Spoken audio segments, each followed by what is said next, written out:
Let me tell you something most people won't. The world doesn't care about your peace. It feeds off your reaction.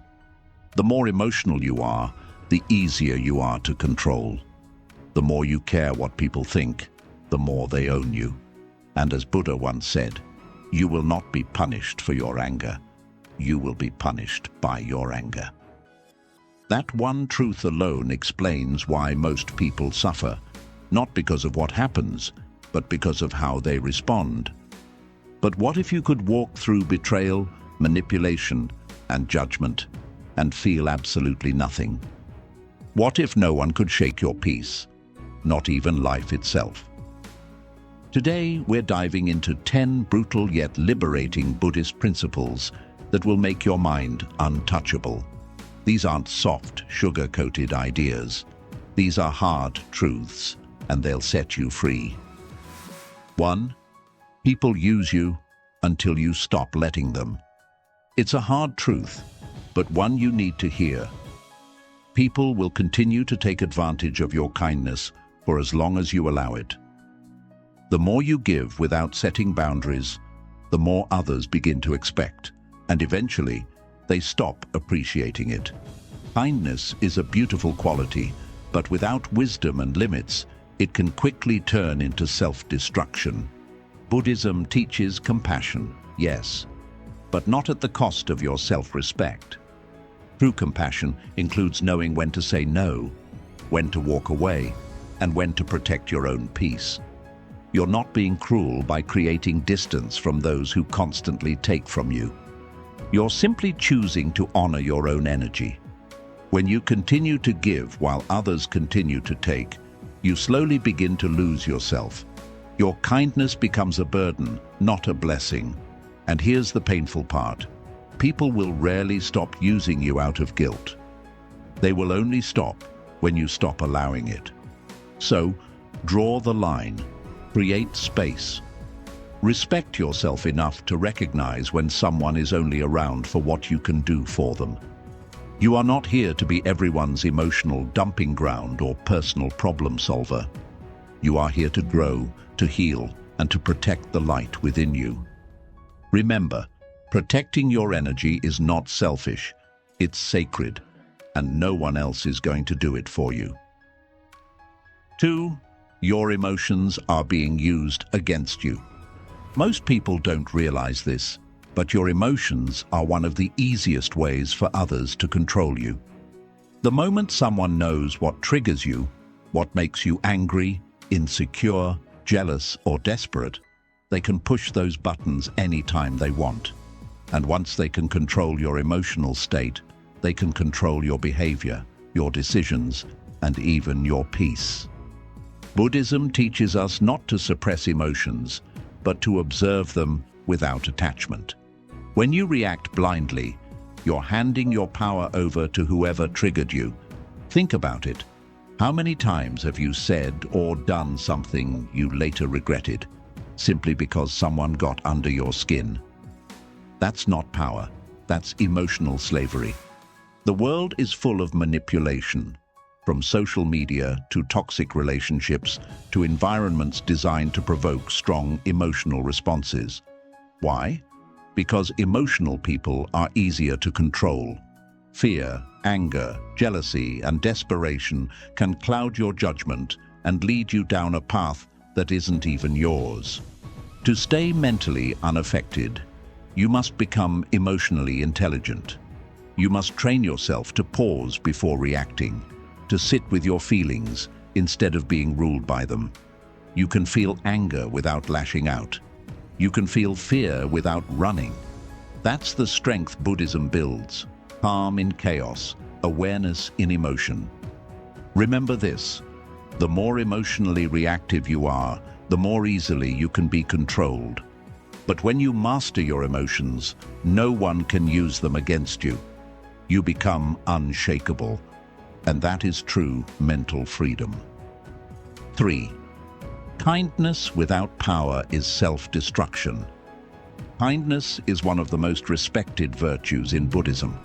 But kindness without strength becomes a weapon used against you.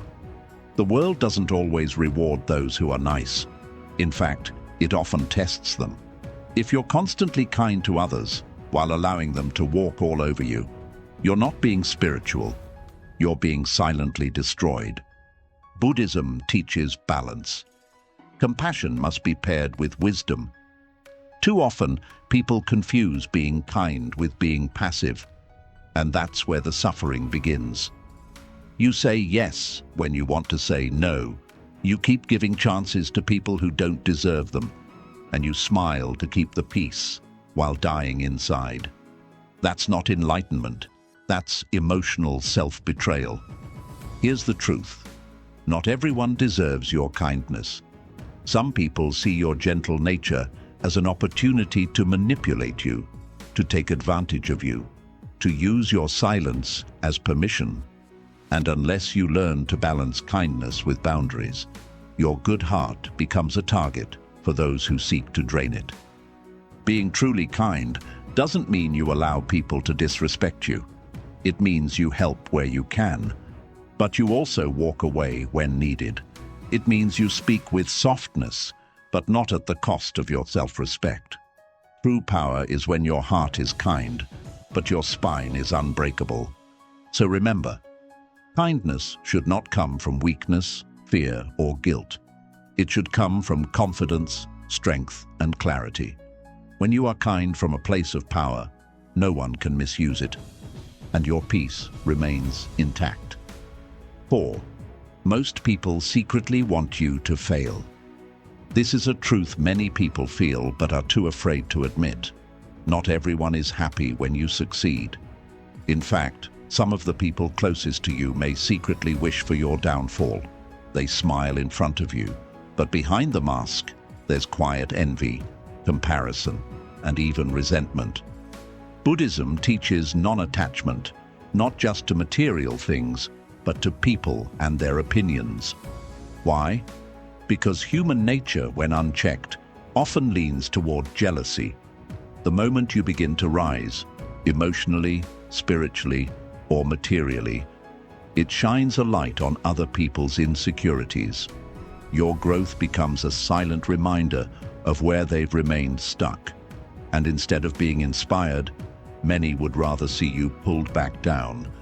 This is why the Buddha often spoke about the dangers of surrounding yourself with the wrong people. People whose intentions are not as pure as their words. You don't need loud enemies to fall. Sometimes all it takes is silent ones, disguised as friends, family, or even well-wishers, to plant doubt, to withhold support, to quietly hope you stumble. The lesson? Protect your energy by being selective with who you share your dreams, plans, and progress with. Not everything needs to be announced. Let your growth be private, your peace be sacred, and your progress speak for itself. Understand this. Your success will test people's character more than your failure ever will. And that's okay. You're not here to be liked by everyone. You're here to rise with or without applause. So walk your path with awareness, not bitterness. And remember, a peaceful mind needs no crowd. It needs clarity, solitude, and a circle that doesn't get smaller when you shine. 5. Not everyone deserves access to you. Your time, your energy, your presence, these are sacred. But the painful truth is that many people treat them like they're disposable. Not because they're evil, but because you've made yourself too available. The more accessible you are to everyone, the more invisible your value becomes.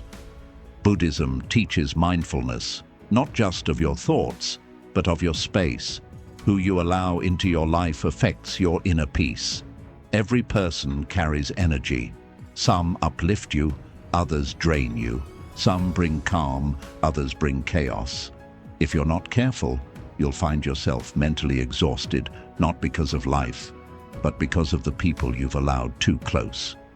You are not required to be everything for everyone. You don't owe anyone unlimited access to your emotional energy, your kindness, or your attention.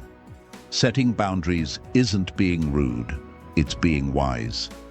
Just like a temple is not open 24/7 to every passerby, your mind and soul deserve the same protection.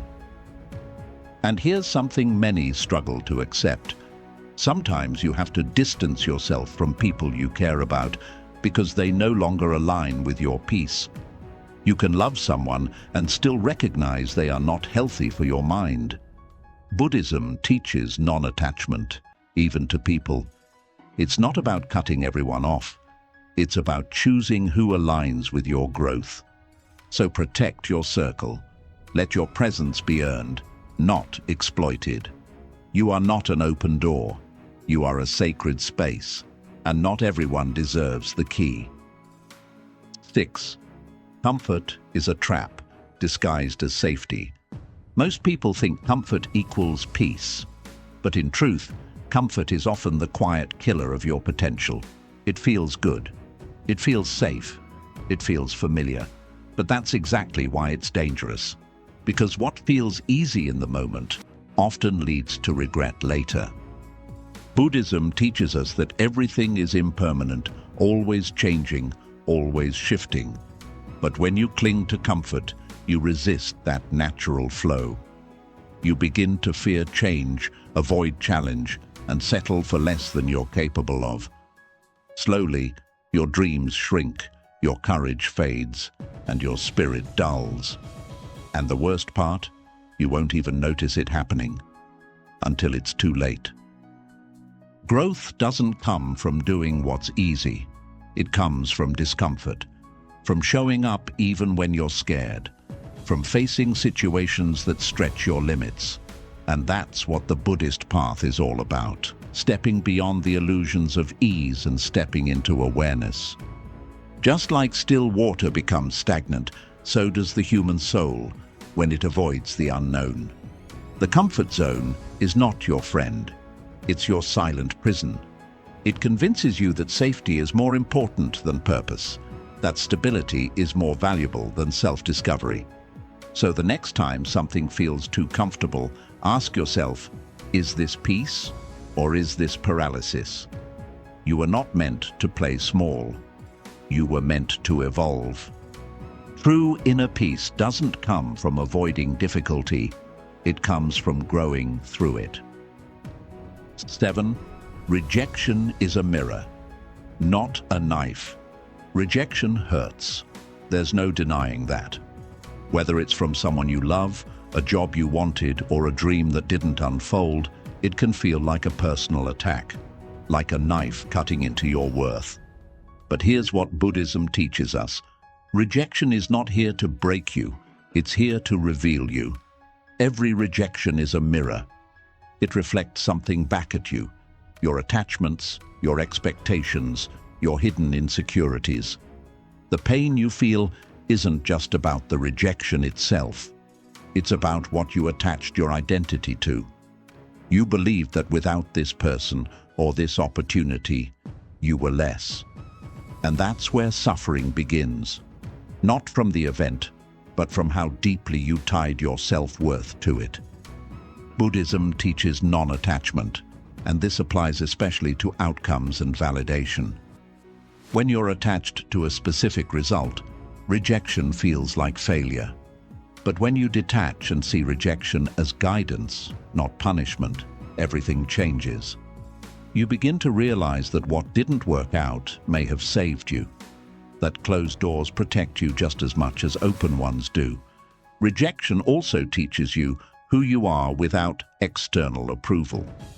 It strips away the illusion and forces you to confront your raw, unfiltered self. It asks, can you still value yourself even when the world doesn't? Can you still walk forward even when others walk away? This is where your power begins, not in being accepted, but in accepting yourself when no one else does. So the next time you're rejected, don't let it stab your self-worth. Let it reflect your strength. Let it reveal where your healing still lives. Let it remind you, you are not here to fit into every place. You are here to grow into the right one. 8. Validation is the fastest way to lose yourself. At some point in your life, you started seeking approval, maybe as a child, trying to win a parent's attention. Maybe at school, trying to fit in. Maybe now, scrolling endlessly, hoping someone will like, comment, or applaud your existence. It starts small, harmless even, but it grows silently. And before you know it, your self-worth isn't coming from within anymore. It's coming from outside sources that you can't control. That's the danger. You begin to trade your authenticity for applause. You wear masks to be accepted. You adjust your personality to be liked. You hold your tongue to avoid judgment. You post what people want to see. You say what others want to hear. And in that quiet exchange, piece by piece, you disappear. Buddhism teaches us that freedom begins when we stop clinging. And one of the deepest attachments is the attachment to being liked, to being approved of, to being told you're good enough. But here's the truth. If you constantly seek validation, you're living a version of your life that isn't even yours. You're building your identity on shifting ground, other people's moods, opinions, biases, and insecurities. And that foundation, it will collapse. Because no matter how hard you try, you will never be enough for people who don't even know who they are. Ask yourself, what parts of me have I silenced just to be accepted? What dreams have I buried to stay normal? What truths have I hidden because I feared being alone? That's how you lose yourself, not all at once, but in small, daily compromises. Validation is a trap because it feels good temporarily. It gives you a dopamine hit. It reassures your ego, but it also makes you a prisoner of people's approval. And the day they take it away, which they always do, you're left empty, anxious, and unsure of who you even are without their applause. Buddhism teaches us to walk the middle path, a life of balance and awareness. It doesn't say we shouldn't appreciate praise, but it warns us not to become dependent on it. Because the person who stands in their truth without needing to be understood is free. The day you stop chasing validation is the day you begin to heal. You begin to speak your truth, even if your voice shakes. You begin to live your purpose, even if no one supports you. You begin to dress, think, speak, and exist in alignment with your soul, not society. And that right there is where peace begins. You don't need to prove anything to anyone. Not your worth, not your intelligence, not your goodness, not your success. You are not here to be universally liked. You are here to be deeply, unapologetically, fully yourself. The moment you stop needing their approval, you reclaim your power. And the world, it might resist you at first, but eventually it will respect you. Because people may like you for your performance, but they'll remember you for your authenticity. 9. Silence makes you dangerous. In a world addicted to noise, silence is rebellion. Look around. Everyone is rushing to speak, to argue, to prove a point, to post their thoughts, to be loud enough to be noticed. But the more people speak, the more they reveal their insecurities, their desperation, and their lack of control. Buddhism teaches something radically different. The most powerful voice is often no voice at all. Because silence isn't the absence of sound. It's the presence of power. When you are silent, you are not withdrawing. You are commanding. You are telling the world, I don't need to convince you. I know who I am. That calmness in the face of chaos, that stillness in the middle of conflict, it terrifies people because silence removes the game. It removes the reaction. It removes the control others try to have over you. You become unreadable, and unreadable people cannot be manipulated. Let this truth settle deep. The louder someone is, the more they reveal. They expose their fears, their insecurities, their emotional wounds. But the one who stays quiet, they remain in control. They reveal nothing, and in that nothing, they possess everything. That's why silence is feared, because it forces people to deal with themselves, with their guilt, with their intentions, with the discomfort of not being able to predict or provoke you. Buddhism teaches us to respond, not react. And sometimes the best response is no response at all. Not because you're weak, but because you've elevated beyond the level of the conversation. You don't argue with fools. You don't correct every lie. You don't chase down every misunderstanding. Why? Because peace is more valuable than proving a point. When you practice silence, you protect your energy, your mind, and your spirit. You no longer waste time explaining yourself to people who never cared to understand you. You don't drain yourself defending your actions to those who've already made up their minds. You stop performing for a world that's not even paying attention. And what happens next? You begin to observe more. You begin to understand human nature more deeply. You start hearing what's not being said. You see people's motives. You recognize manipulation. You sense dishonesty without a word being spoken. Why? Because silence sharpens intuition. You move differently. You no longer react to petty drama, shallow opinions, or emotional bait. Your presence becomes rare. Your energy becomes untouchable. And your silence, it speaks volumes. It says, I don't need your validation. I am not here to argue. I choose peace over pride. I am listening, I am watching, and I see more than you think. People will begin to wonder, why aren't you reacting? Why aren't you defending yourself? Why does nothing shake you anymore? And the answer is simple. You've mastered the art of detachment. You've learned to protect your inner peace. And you've realized that not every battle deserves your sword. Because sometimes the most powerful thing you can say is nothing at all. So stop speaking to be understood. Stop reacting to be respected. Start choosing silence as your weapon. And watch how the world changes its tone when you no longer play their game. That's not silence from weakness. That's silence from mastery. 10. Detach like nothing is yours. If there's one truth Buddhism teaches with unwavering clarity, it is this. Clinging is the root of all suffering. Yet we cling to everything. People, money, titles, identities, dreams, relationships, routines, as if they are permanent fixtures in a world that is always changing. But nothing is truly yours. Not your success, not your possessions, not even the people you love. Everything you hold today can disappear tomorrow. And often, it does.